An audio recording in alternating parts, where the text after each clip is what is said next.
Hello friends, मेरे dazzle classes में आप लोग का बहुत बहुत फिर से नए सेशन में स्वागत करता हूं। तो चलिए हम छत्तीसगढ़ के जीके जो यहाँ पे हम मोस्ट इम्पोर्टेंट क्वेश्चन कवर करा रहे हैं, जो कि आपके हर एग्जाम को कवर कराएगा। चाहे आप पीएससी प्री 2024 के लिए प्रिपरेशन कर रहे हों, चाहे आप मेंस के लिए प्रिपरेशन कर रहे हैं, मतलब छत्तीसगढ़ के जो पुलिस के भी जो है फॉर्म भरने स्टार्ट हो जाएगा 15 से। कल सूचना भी आई थी इसकी। तो बढ़िया तरीके से प्रिपरेशन करते रहिएगा। और छत्तीसगढ़ की जीएस कंप्लीट कराया जा रहा है, उस पर भी पढ़िएगा जी। ये आपका एमसीक्यू क्वेश्चन है, यहाँ पे एमसीक्यू क्वेश्चन यहाँ पे कवर करा दीजिए। नेक्स्ट क्वेश्चन है जो कि आपके छत्तीसगढ़ के सेम आपके जो क्वेश्चन एग्जाम में आते हैं वैसे पैटर्न में क्वेश्चन को तैयार किया गया है।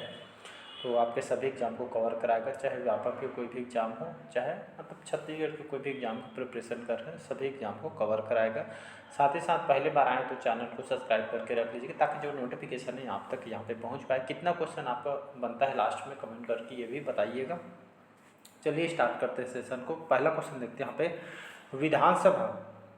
विधानसभा जो अध्यक्ष के निवास का नाम क्या रखा गया है? जो विधानसभा है हमारी रायपुर में, तो विधानसभा जो अध्यक्ष जहाँ पे निवास करते हैं यहाँ पे, तो इस जो निवास स्थान इसको क्या नाम दिया गया है? आराधना, संवेदना, साधना या भावना? तो कौन से नाम से रखा गया? तो इसका जी करेक्ट आंसर हो जाएगा यहाँ पे बी ऑप्शन करेक्ट आंसर हो जाएगा। तो याद रखिए विधानसभा के जो अध्यक्ष हैं, यहाँ का जो निवास है कहाँ पे है? रायपुर में बना हुआ है। तो इसको संवेदना के नाम से इसको जाना जाता है। तो इसको याद रखिए। जैसे आपका और क्वेश्चन पूछा जा सकता है, जैसे विधानसभा भवन का नाम क्या रखा गया है? तो ये आपका मिनी माता, याद रखिए कि मिनी माता रखी गई है। और संचालन जो भवन का नाम रायपुर में है, इंद्रावती भवन के नाम से इसको जाना जाता है। और यहाँ पे जो आपका जो छत्तीसगढ़ संस्कृति जो कला जो पुरातत्व जो संरक्षण संवर्धन जो उपरवारा रायपुर में, इसको पुरखौती मुक्तांगन के नाम से इसको जाना जाता है। और मुख्यमंत्री निवास स्थान को क्या कहा जाता है? जहाँ पे हमारे सीएम निवास करते हैं रायपुर में, तो इसको करुणा कहा जाता है। तो इसको याद रखिएगा। तो ये आपका मिल जाएगा, ये क्वेश्चन आपका इम्पोर्टेंट है। अगला क्वेश्चन देखते हैं। नेक्स्ट क्वेश्चन है, भतरा जनजाति का निवास क्षेत्र कहाँ है छत्तीसगढ़ में? तो बस्तर जिला, दंतेवाड़ा जिला, धमतरी जिला या कोरिया जिला? तो चलिए जी, इसका आंसर कौन सा हो सकता है? भतरा जनजाति। भतरा जनजाति का निवास क्षेत्र है आपके बस्तर संभाग, बस्तर जिला के आसपास यहाँ के लोग यहाँ पे निवास करते हैं। बस्तर में लगभग बहुत सारी जनजाति निवास करते हैं, तो भतरा जनजाति बस्तर संभाग में निवास करते हैं। और ये आपका जो भतरा जनजाति, इसका जो अर्थ है यहाँ पे सेवक होता है। किसको याद रखिए? सेवक बोलते हैं इनको। और इन लोग कौन सी बोली बोलती हैं? तो याद रखिए भातरा से भातरी भाषा का इन लोग उपयोग किया जाता है। भातरा जनजाति के द्वारा यहाँ पे शिकार देवी की इन लोग पूजा अर्चना वगैरह करते हैं। यहाँ पे बड़ा महत्व होता है और माती देव के नाम से इसको जाना जाता है। और लगभग 14वीं शताब्दी में जो काकतीय वंश के जो संस्थापक है राजा अन्नमदेव के साथ ये आपका वारंगल बस्तर में आए थे, तब से इस जनजाति के नाम पर आपका भतरा नाट्य आपका प्रसिद्ध है। तो भतरा नाट्य कौन सी जनजाति में देखने को मिलती है?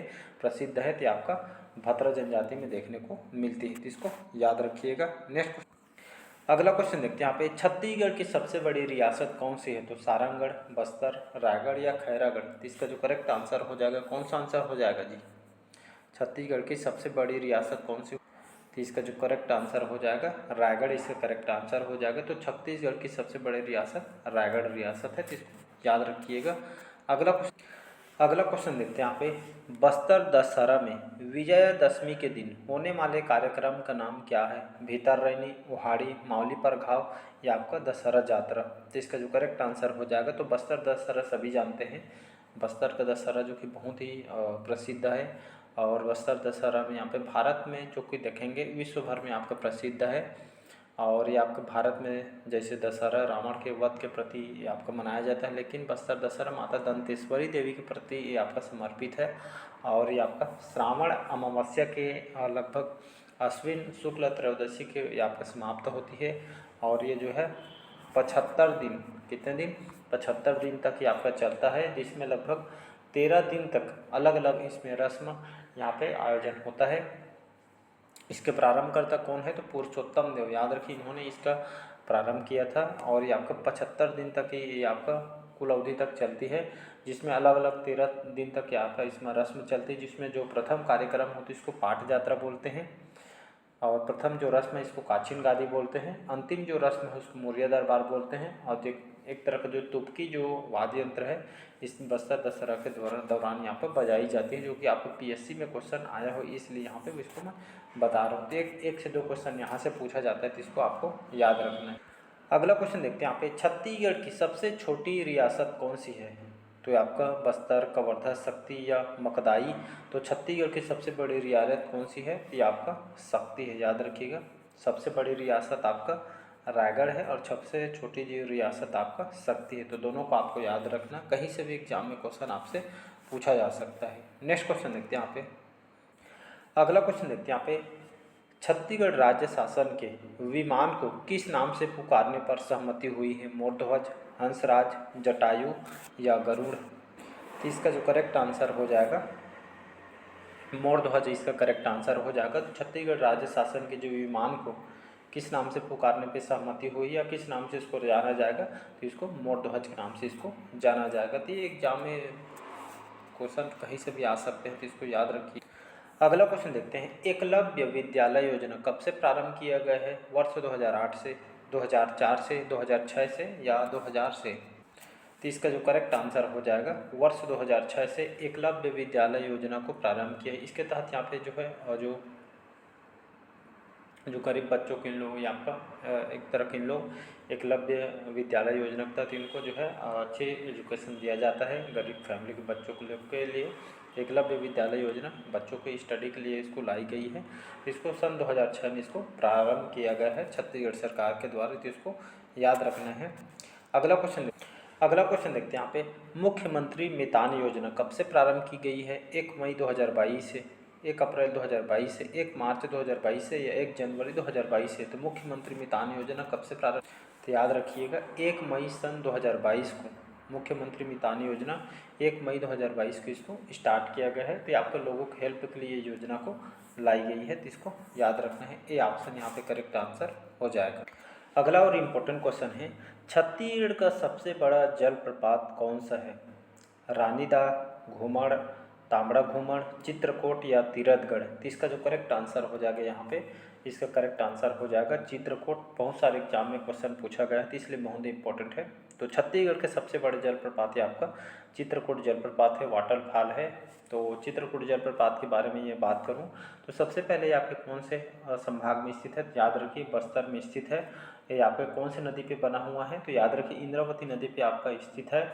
और यह भारत का सबसे चौड़ा जलप्रपात है, लगभग 300 फीट इसकी चौड़ाई है। तो इसको याद रखिए सबसे बड़ा जलप्रपात है और इसे भारत का नियाग्रा के नाम से इसको जाना जाता है। कई बार एग्जाम में क्वेश्चन पूछा है भारत के नियाग्रा कौन से जलप्रपात को कहा जाता है? तो आपके चित्रकूट जलप्रपात जो बस्तर में है इसी को कहा जाता है। और जो जैसे जैसे आपका मौसम आती है उसी के अनुसार पानी क्रम भी आपका चेंज हो जाता है। इसका जो मुख्य स्रोत आपका इंद्रावती नदी है, तो इसको याद रखिएगा, इंपॉर्टेंट। साथ ही साथ यहाँ पे तीरथगढ़ जो जलप्रपात ये भी आपके कहाँ पे स्थित है? बस्तर में स्थित है। ये आपके सबरी के जो सहायक नदी, कांगेर के सहायक नदी मुनगा बहार पे आपका स्थित है।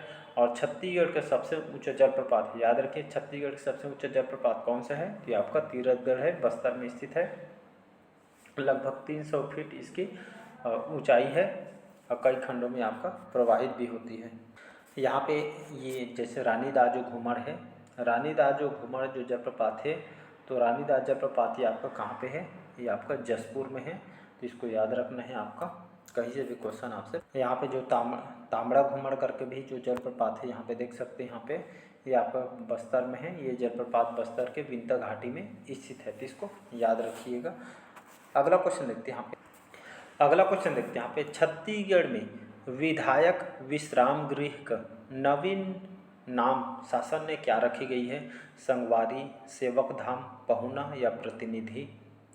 तो छत्तीसगढ़ में जो विधायक है तो इनका जो विश्राम गृह जो रायपुर में बनाया गया, इसका जो नवीन नाम जो छत्तीसगढ़ शासन के द्वारा इसका जो नया नाम कौन से नाम से रखा, तो इसको संगवारी नाम दिया गया है, याद रखिएगा। तो छत्तीसगढ़ में विधायक जो विश्राम गृह है तो इसका जो नया जो नाम रखे गए छत्तीसगढ़ शासन के द्वारा, तो आपका संगवारी नाम दिया गया है। तो इसको आपको याद रखना है, स्टार्टिंग में बाकी और बताया। अगला क्वेश्चन देखते हैं, छत्तीसगढ़ में बसंत ऋतु में गाया जाने वाला प्रमुख लोकगीत कौन से है? बारामानी, सवनाही, फाग या इनमें से कोई नहीं।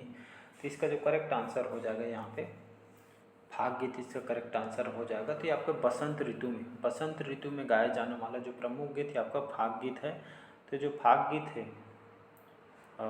जो मतलब ये आपका ऋतु पे आधारित होती है जिसको फाग गीत बोलते हैं। एक और है सवनाही भी आपका ऋतु पर आधारित गीत है। तो दोनों को याद रखना है।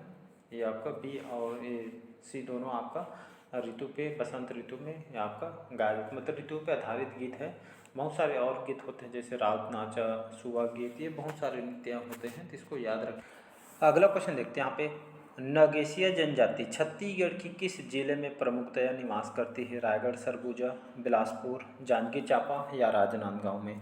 तो नगेशिया जनजाति छत्तीसगढ़ के कौन से जिले में निवास करते हैं? तो याद रखिएगा रायगढ़ और सरगुजा जिलों में नगेशिया जनजाति निवास करते हैं। इन लोग कौन से बोली का प्रयोग करते हैं? तो इन लोग का है सदरी बोली। तो इन लोग सदरी भाषा सदरी बोली का इन लोग प्रयोग करते हैं। रायगढ़ सरगुजा में लोग निवास करते हैं। ये स्वयं को यहाँ पे लोग किसान भी बोलते हैं, याद रखिएगा। किसान कह के अपने आप को समझते हैं, मतलब ये ऑप्शन करेक्ट आंसर हो जाएगा। अगला क्वेश्चन देखते हैं यहाँ पे। अगला क्वेश्चन देखते हैं, छत्तीसगढ़ की कौन सी जनजाति साल वृक्ष को पूजनीय मानती है? तो आपका बैगा जनजाति, कोरबा जनजाति या आपके कमार जनजाति या आपका खैरवार जनजाति। तो इसका जो करेक्ट आंसर हो जाएगा बैगा जनजाति इसका करेक्ट आंसर हो जाएगा। तो छत्तीसगढ़ में कौन सी जनजाति साल वृक्ष पूजनीय मानती है? बैगा जनजाति। और बैगा जनजाति छत्तीसगढ़ में कहाँ कहाँ निवास करते हैं? तो आपके मक्कल पर्वत श्रेणी के अंतर्गत कवर्धा, राजनांदगांव, मुंगेली, बिलासपुर इन जिलों में निवास करते हैं। बैगा जनजाति एक गोणों के पुजारी हैं जिसको पुरोहित के नाम से जाना जाता है। और इनकी उपजाति भी है जैसे बिंजवार, नरोतिया, भरोतिया, भैना, नाहारी, ये इनकी प्रमुख उपजाति है। इन लोग ताड़ी पेय पदार्थ का उपयोग करते हैं बैगा जनजाति के। महिलाओं व वस्त्र के इसको कपची भी बोलते हैं, इसको याद रखिएगा।